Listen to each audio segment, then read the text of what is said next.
Next up, we got Dilani Selvanathan, a research and development engineer at Hero Tech 8, a robotics startup. Dilani has won many awards for her dedication to promoting STEM, including the IET Young Women Engineer Prize for apprentices in 2021. So please make some noise.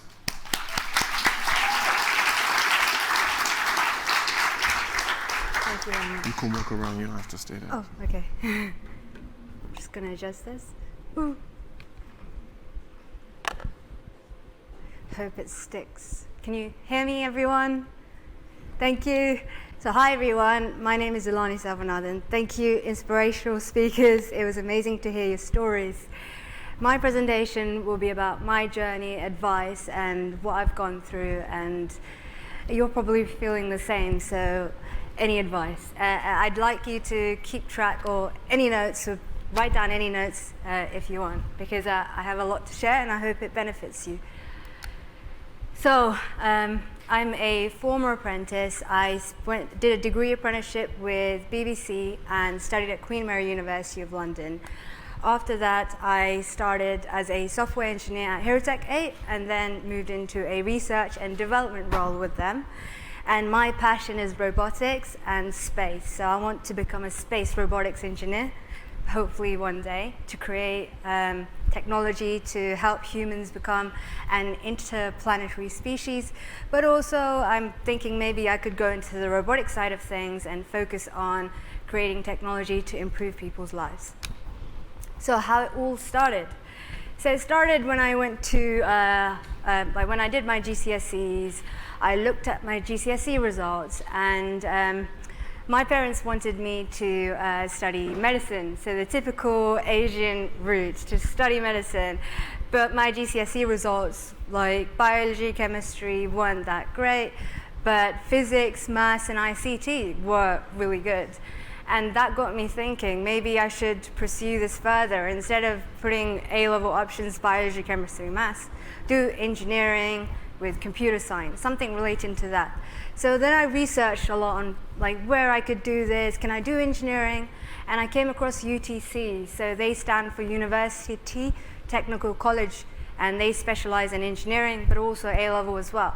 So I decided to do a mix of both. I did A-level computer science and maths, and a BTech diploma in engineering, which is worth 2 A-levels. And doing the BTech, I loved it a lot more than my A-levels because you get a lot more hands-on experience. You learn 12 different modules, and I learned a lot of the different aspects of engineering. And for me, I'm not a really theoretical person. I don't like reading from books and textbooks and remembering things. I'm more of a practical person, like to fix things, build things. And yeah, I really enjoyed my first year of sixth form, and then I had to decide what I wanted to do after. Did I want to go to university, the traditional route? Apprenticeships, the apprenticeship route, there are different types of apprenticeships, but then I only found out about apprenticeships in my year 13. I felt like apprenticeships weren't promoted as much when I was doing my GCSEs. People who did apprenticeships during, after, instead of going to sixth form, after GCSEs, whoever did apprenticeships seem to be unintelligent. That's what the teachers say. So they're like, oh, go to A-levels, do A-levels because you can go to university. But then if you see those who are doing apprenticeships during, instead of going to sixth form, you're like, oh, okay, teacher said that they're intelligent, that's why. So then that's why I didn't think about the apprenticeship option, but then realized that actually, no, that is a stereotype, that is not true. And apprenticeships for anyone who likes practical learning like me, and there's different types of apprenticeships. So there's degree, there's level 5, level 6, level 7, which has a master's as well. And then there's a gap year, so I wasn't sure what I really wanted to do, and maybe I should take a year out to actually figure out what I want to do some work experience, have time to research, talk to people, watch documentaries and things like that during my gap year, or actually go to work. So after 18, just go to full-time work and see how what happens next. And then I decided that apprenticeship was the best route for me. So because I'm a first generation, like in my family, to actually go to A-levels and university and do anything, it was for me to figure out what I wanted to do. University wasn't an option because my family wouldn't be able to financially support me.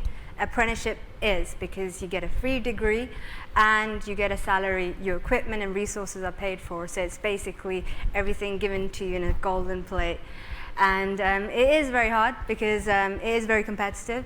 It's like a normal job procedure. So when you apply for a job, those, applying, sending your CV, going into an interview, it's like a normal job procedure. So it is very competitive. But then once you get through it, like every time you do it one by one, then like you learn and you're able to get a successful place. So working at the BBC, it is very daunting when you're 18 and you have no work experience at all. I was very scared and I expected a lot of people to turn up with suits, and me being an apprentice, maybe I'm just doing teas and coffees. I didn't know what to expect. But when I turned up, everyone was just really casual. It was quite diverse, different like age groups. People were wearing what they felt comfortable with, and it wasn't just teas and coffees. You were actually treated like a normal software engineer within the team. I was doing massive and life-changing, or working on life-changing projects and tasks, but also had the opportunity to meet people like Bill Gates, being in this building. So if you see the final floor, so when you watch BBC News, you see the background of people working in the background. That is basically that floor. So for 2 years of my life, I'd be going like up these lists, seeing the bottom of this bit. But also, BBC Radio was on the final floor, so I would have my lunch breaks there, and I had opportunities to meet like Shawn Mendes, Rihanna, Rita Ora, and Justin Bieber, so that was pretty cool. And then studying at Queen Mary, so it was at Russell Group University. I know that it is very hard to balance like work and studying at the same time, but I still try to make use out of it. So I try to take part in societies and competitions when I can, and also try to enjoy like the uni life as well. So placements, first 2 years I worked at BBC Weather. So my third year I worked at BBC Internal, which is basically working on products and apps that BBC staff use, and video graphics tools team. So when you look at or watch BBC News, you see these like graphics, so like the headers, the times, like the title and everything. That is what that team does, but also all the video footage from like 150 years ago we like maintain. And this is the Weather Watcher slide, so you could have a look at this after. If you go on the weather page and search your nearest location, and you scroll down to the bottom and you see these 4 like images, that is basically a component I created from scratch, and like no help at all. I had to research and do everything, and when it first released, over 1 million people used it. So as an apprentice, you can work on pretty cool things that loads of people use. And accessibility. So in my first year of university, I found out I was dyslexic severely. I didn't know that, and I've been dealing with it for basically 18 years of my life, and it was very daunting times, and that made me understand why I had to work harder than others, why I was a practical learner, why reading was very difficult and writing was very difficult for me.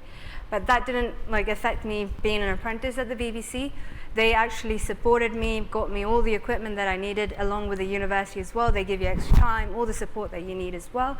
But also, like, I was able to cope with it, and now knowing my like disabilities, like I was able to like overcome it and know exactly what works well for me.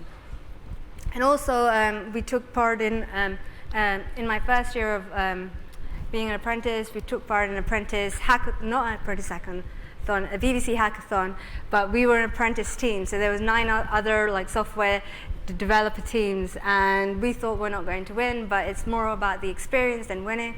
But in the end, after 24 hours, we actually won. So being a bunch of 18-year-olds competing against like wide range of software engineers, we actually won the hackathon because we had the ideas, and like new ideas, fresh ideas come from like we had like different perspectives to share. And in the end, after the whole like of the 4 years of the apprenticeship, I managed to graduate with a first class honors. So where am I now? Thank you. Thank you. Is it still going? Oh, thank you. So where am I now? I'm at HeroTech 8. I work as a research and development engineer. Basically, I started off as a software engineer, and I liked the coding aspect. It was quite different to the BBC because at the BBC it was more laptop and desk. And I felt like, I wanted to be out there. And with HeroTech 8, I was not just in my desk, I was actually like on site, outside doing testing, and like testing on hardware, which I've like never really experienced. So I gained a lot of like new knowledge and experience through that as well. And towards the end of last year, I spoke to my manager and I said, I want to do something more hands-on.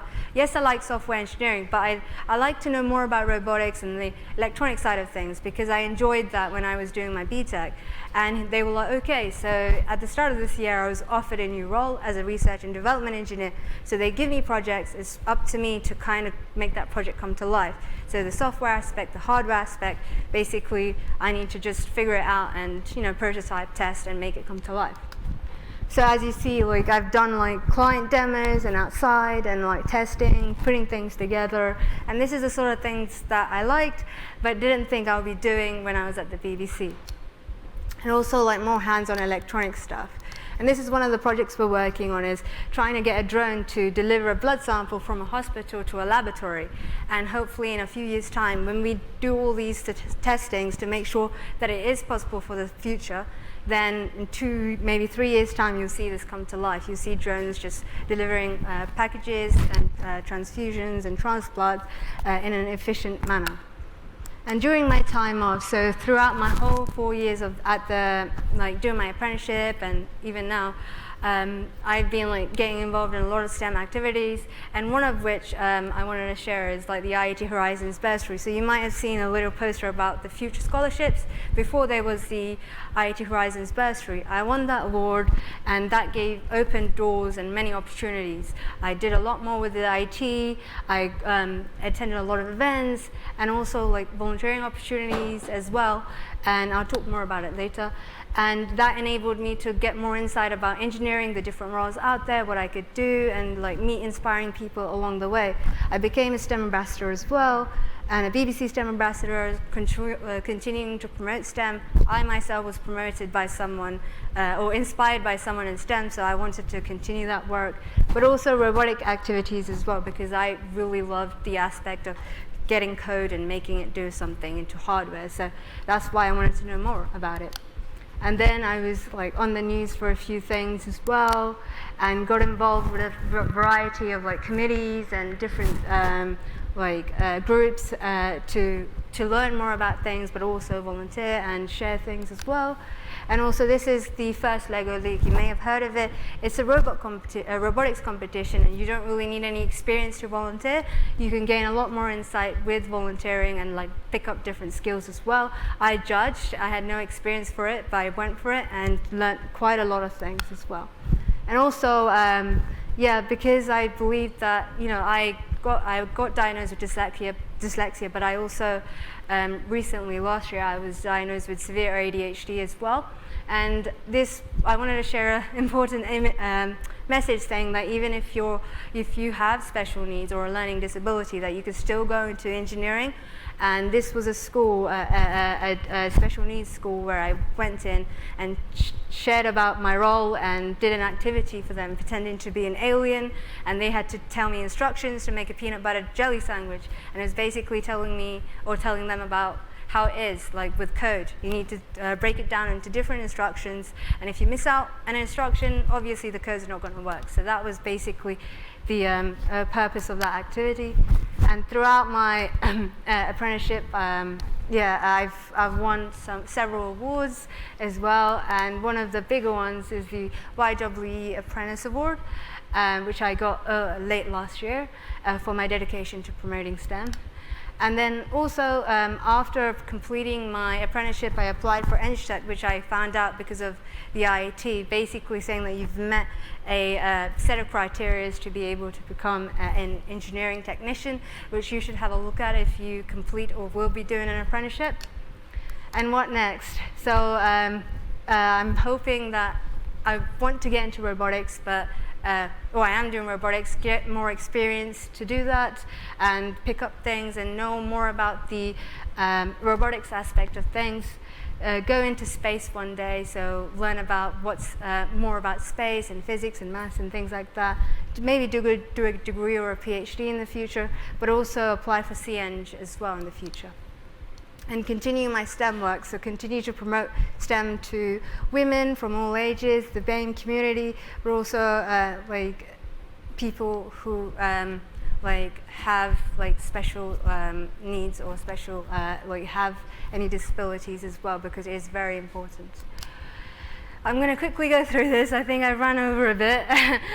My advice, so make your own choices. I know that your parents influence, or your teachers or your friends influence some of your decisions, but you are the person that knows what exactly you want to do. Follow your heart and just make choices based on what will make you happy. Trust yourself. So there's many times throughout my career where I doubted myself, thinking that I'm not good enough for this, like imposter syndrome, oh, this is not for me, I don't fit in. But it's about trusting yourself. If you really want to be here, then like you should make the most out of it. Just believe in yourself that one day that it's going to be all worth it.